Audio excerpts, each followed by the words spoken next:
Une fois de plus, chers amis, bonsoir, j'espère que vous allez bien. Le Niger, vous savez, depuis quelques jours, ils ont demandé aux militaires américains de déguerpir, de libérer les bases, de fermer leurs bases qui se trouvent, n'est-ce pas, au Niger. Et il y a des tensions politiques, diplomatiques entre donc, ces deux pays. Les Américains ne veulent pas partir. Quelle est donc la stratégie que le général Chiani a utilisée? Vous savez, dernièrement, les Russes sont arrivés au Niger. Finalement, il a fait cohabiter les Américains et les Russes au même endroit. Voilà une très très belle stratégie. Et maintenant, les Américains sont obligés de libérer le Niger et de fermer leurs bases militaires. Parce que, vous savez, Amérique et Russes s'entendent pas, au fait. Ils ne peuvent pas cohabiter sur le même endroit. Ça passe pas, au fait. Voilà donc la bonne nouvelle que je vous apporte.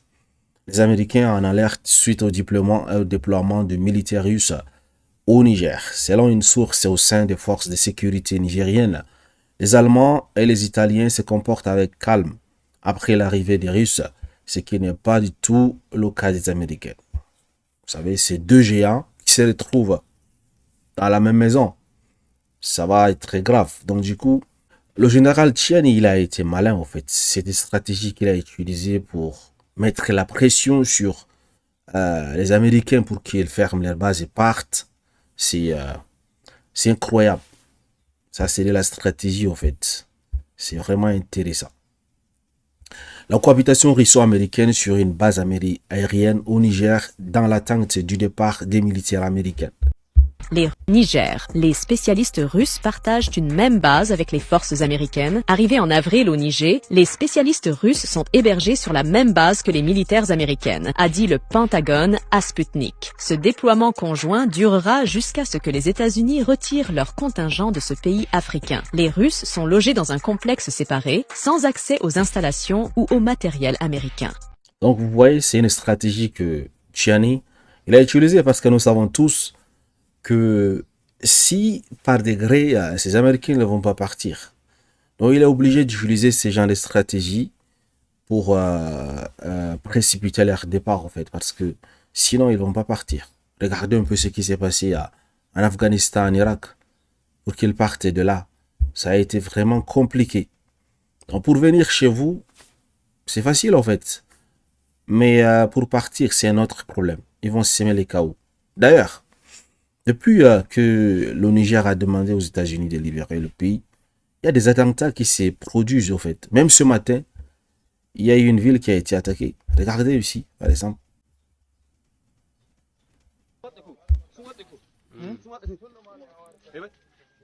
Vous voyez, tout ce matin, des hommes armés non identifiés ont attaqué une base militaire au Niger, dans le village de Jadou, dans la région d'Agadez.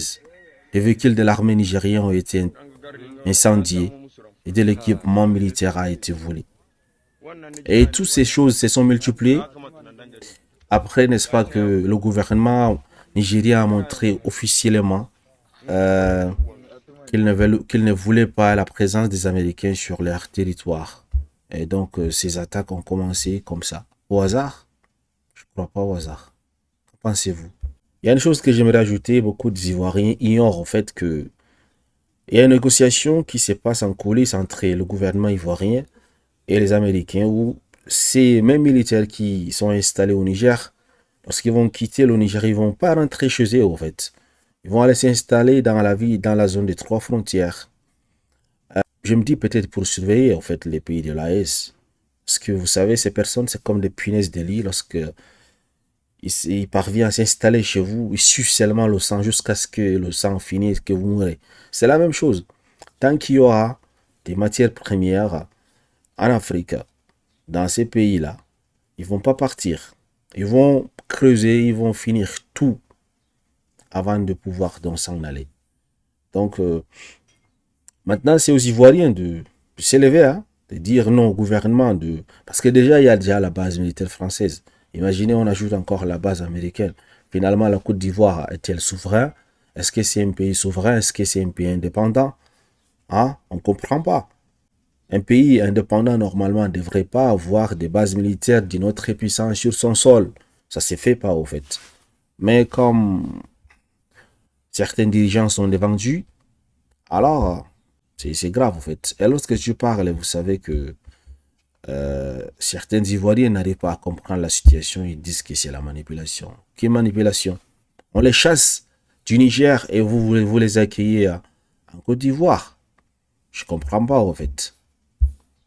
Tout ça pourquoi? C'est pour aider cette puissance à déstabiliser les pays de l'AES.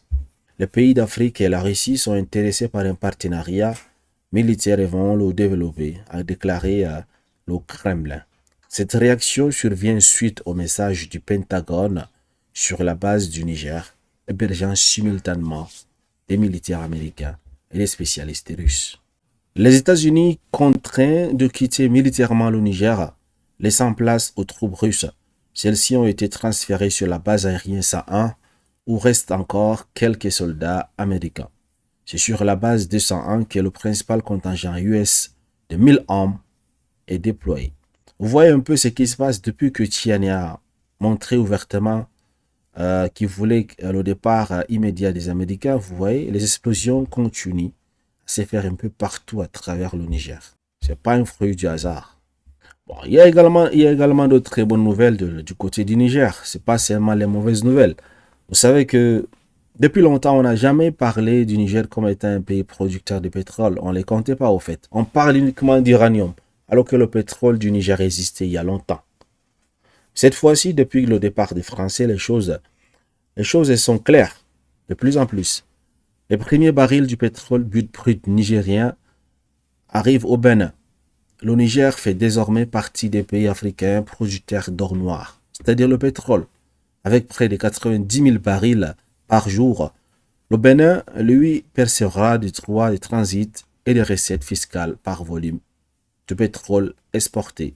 Je pense qu'il y a une ligne de pipeline entre le Niger et le Bénin. Donc, du coup, c'est comme là-bas en Russie et Ukraine où le gaz russe passe par les pipelines là et que les Ukrainiens y perçoivent donc des primes. C'est la même chose qui va se passer entre le Niger et le Bénin. Donc, en faisant donc transiter son pétrole brut vers le Bénin, et le Bénin va toucher quelque chose. Vous voyez, c'est bien comme ça, en fait, l'échange dans la sous-région. Vous voyez, avant, il n'y avait pas tout cela. Avant, c'est on vient, on exporte, on exploite, on exporte tout à l'extérieur. On prend avec des avions directs. Il n'y a pas donc ces mannes financières à gagner entre les pays. Il n'y a pas de commerce régional. Il n'y a pas. Et ça tue l'économie et ça ne crée pas des emplois. Mais avec ça, imaginez-vous combien de personnes vont trouver de l'emploi et vivre décemment à cause justement de cette exploitation pétrolière. Donc, c'est des choses à saluer en fait. Depuis Hawaï, dans l'océan Pacifique. La confirmation de cette cohabitation inattendue, c'est le secrétaire américain à la défense qui l'a livré depuis Hawaï, dans l'océan Pacifique, lors d'une conférence de presse jeudi. Les Russes sont dans un bâtiment séparé et n'ont pas accès aux forces américaines ni à nos équipements. Je suis toujours très soucieux de la sécurité et de la protection de nos troupes. Et je vais continuer à surveiller la situation. Mais pour le moment, je ne vois pas de problème significatif dans ce dossier en termes de protection de nos forces. Militaires russes et américains vivent donc, malgré eux, côte à côte sur cette base nigérienne dite 101 de Niamey, située à côté de l'aéroport. Alors que bien loin du Niger, sur le front ukrainien, Washington s'oppose à Moscou en fournissant une aide militaire massive à l'armée ukrainienne. Une situation incongrue et qui pourrait durer jusqu'au départ définitif des troupes américaines du pays. Les autorités nigériennes, emmenées par le général Tchani, ont en effet dénoncé unilatéralement en mars l'accord de coopération militaire passé avec les États-Unis qui appuyait jusqu'alors l'armée nigérienne dans sa lutte contre les groupes djihadistes. Washington dispose de plus d'1 millier d'hommes sur place et d'une base de drones près d'Agadez, construite pour 100 millions de dollars. Les modalités du retrait américain sont en cours de discussion. Un chassé-croisé semble donc se mettre en place. Le mois dernier, des instructeurs russes sont au contraire arrivés à Niamey et du matériel militaire a été livré au Niger par la Russie. Vous voyez, donc c'est ça le résumé de ce qui se passe en fait. Et parce que le général, il sait juste dire aux Américains de partir. Ils vont pas partir parce qu'il y a déjà eu l'expérience avec l'Irak et l'Afghanistan et j'en passe. Donc du coup, il est obligé d'utiliser une autre stratégie pour les faire partir. C'est-à-dire faire cohabiter les Russes ensemble sur la même base que les Américains. Et ça, c'est pas à leur goût, en fait. Ils vont sûrement partir pour la Côte d'Ivoire. Voilà, Alassane Ouattara les ouvre la porte comme ça, grandement ouverte, pour, n'est-ce pas, continuer à surveiller les pays de l'AES, également à s'aimer le chaos et j'en passe dans la sous-région. Mesdames et messieurs, donc merci de m'avoir suivi. Excellente soirée à vous. À très bientôt.